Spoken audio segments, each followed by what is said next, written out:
మనం ఈ రోజు నుంచి రావణ బ్రహ్మ రచించినటువంటి శివతాండవ స్తోత్రానికి ప్రతిపదార్థం తాత్పర్యం చెప్పుకొని వ్యాఖ్యానం చేసుకుందాం. లోకంలో ఈ స్తోత్రం బాగా ప్రసిద్ధమైంది. ముఖ్యంగా ఇందులో 3-4 శ్లోకాలు బాగా ప్రసిద్ధమయ్యాయి. కారణం వాటిని చలనచిత్రాల్లో కూడా పెట్టారు. అయితే అందులో ఎప్పుడు చలనచిత్రాల్లో 1-2 పెడతారు. పైగా ఈ శ్లోకం శబ్దాడంబరానికి ప్రసిద్ధి వహించింది. ఇందులో భావుకత నిజానికి తక్కువే అని చెప్పాలి.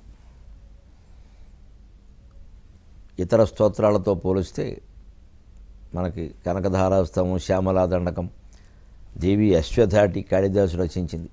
అటువంటి వాటితో పోలిస్తే ఇందులో భావుకత తక్కువే, అర్థపరమైనటువంటి గాంభీర్యం తక్కువే. కానీ శబ్దార్భటి చాలా ఎక్కువ. కాళిదాసే దేవి అశ్వధాటిలో ప్రార్థన చేస్తాడు.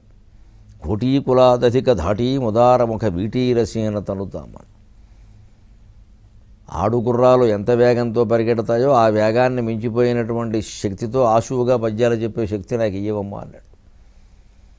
ఆ శక్తిని కాళిదాసు కంటే ఎన్నో యుగాల ముందే రావణ బ్రహ్మ ప్రదర్శించాడు. ఆ రావణ బ్రహ్మ రచించినటువంటి స్తోత్రమే శివతాండవ స్తోత్రం. అసలు మనస్సు మంచి ఉత్తేజితం అవుతుంది చదువుతూ ఉంటాను. పైగా ఇది పంచచామరం ఛందస్సులో ఉంది.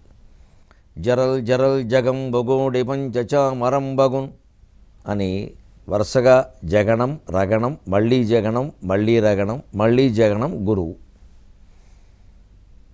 ఇంకా కొంచెం స్పష్టంగా అర్థమయ్యేలా చెప్పుకోవాలి, కాస్త మనకి కొండ గుర్తుగా చెప్పుకోవాలి అంటే లఘువు గురువు, లఘువు గురువు, లఘువు గురువు, లగ లగ లగ అంటారు. దాన్నే వగణం అని కూడా అంటారు. వరుసగా 8 వగణాలు వేసేస్తే పంచచామరం అయిపోతుంది.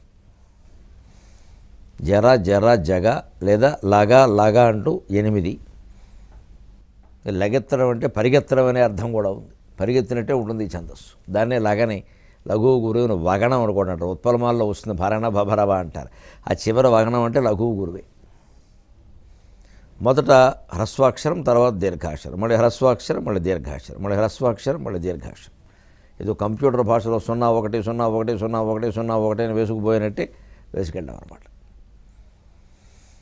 దానికి తగినటువంటి శబ్దజాలాన్ని ఎన్నుకోవడమే కష్టం అసలు.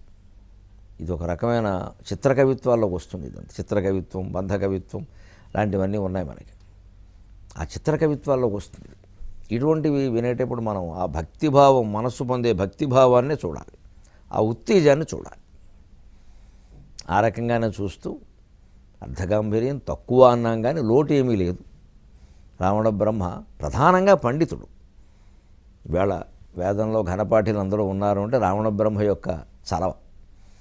ఆ ఘనపాఠాన్ని ఒక్కొక్క పదం 13 సార్లు ఆవృత్తి కావడం అనేటువంటి పాఠాన్ని రావణ బ్రహ్మ కనిపెట్టాడని పెద్దలు చెబుతారు. ఎందుకు రావణ బ్రహ్మ ఇంత భక్తుడై ఉండి సీతాదేవి విషయంలో అంత వ్యామోహంతో ప్రవర్తించాడు? ఎందుకు ఆ ఒక్క దాంట్లో నిగ్రహించుకోలేకపోయాడు? ఇది మనం తెలుసుకోవడం స్తోత్రం కంటే ముందే చాలా అవసరం. లేకపోతే ఏవో చిటుపుట్టి కథలు చెప్పుకుని ఆనందిస్తూ ఉంటాం మనలో మనం. అలా కాదు. చాలామందికి ఉంది సందేహం. అంత శివభక్తుడే ఉండి ఏదో 100 లింగాలకి రోజు పూజ చేసేవాడు అంటారు. అటువంటి వాడై ఉండి ఇంద్రియ నిగ్రహాన్ని ఎందుకు కలిగి ఉండలేకపోయాడు? ఈ సందర్భంలో ముందు తెలుసుకోవలసింది, రామాయణం చదివిన వ్యక్తిగా చెబుతాను, రావణ బ్రహ్మ మనం ఊహించినంత శివభక్తుడేమీ కాదు. ఆయన తపస్సు చేసింది బ్రహ్మదేవుడి గురించి కానీ శివుడి గురించి కాదు. రావణ బ్రహ్మ 100 లింగాలకు కాదు, ఒక శివలింగానికి కూడా ముందు పూజ చేసినట్టుగా ఎక్కడా రామాయణం మొత్తం మీద లేదు.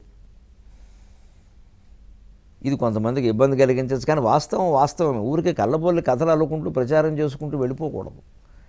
ఎందుకంటే ఈయన విపరీతమైన శివభక్తులనే ప్రచారం జరగడంలో శివుడికి అప్రతిష్ఠ వచ్చింది. ఇప్పుడు నా బాధ అది.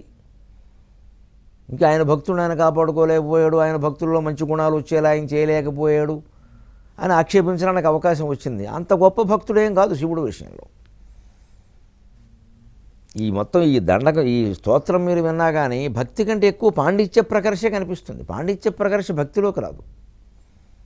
పాండిత్యం వేరు, భక్తి వేరు.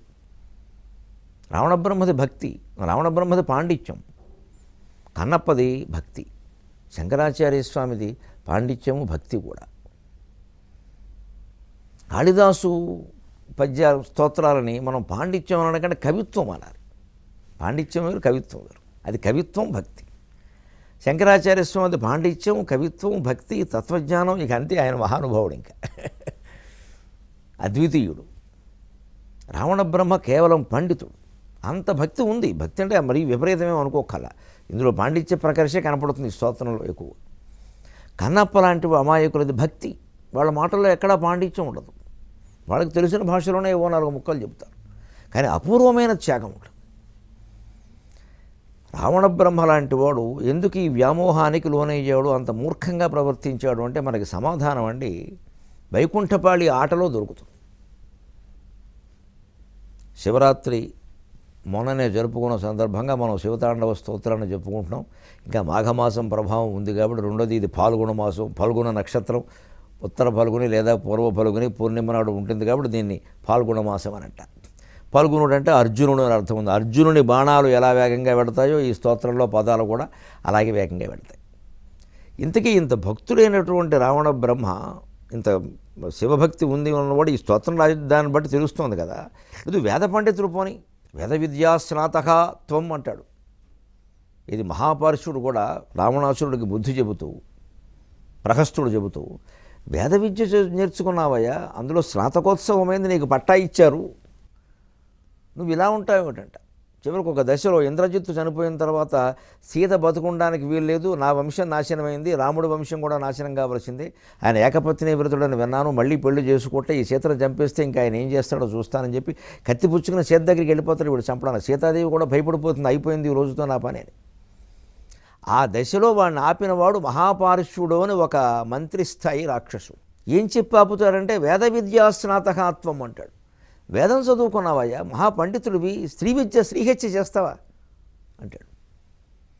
అంత మహాపండితుడు మరి స్త్రీహత్య చేయడం నేరమైనప్పుడు స్త్రీని అక్రమంగా అనుభవించాలని కూడా నేరం కదా. ఇది హత్య కంటే ఘోరం కదా.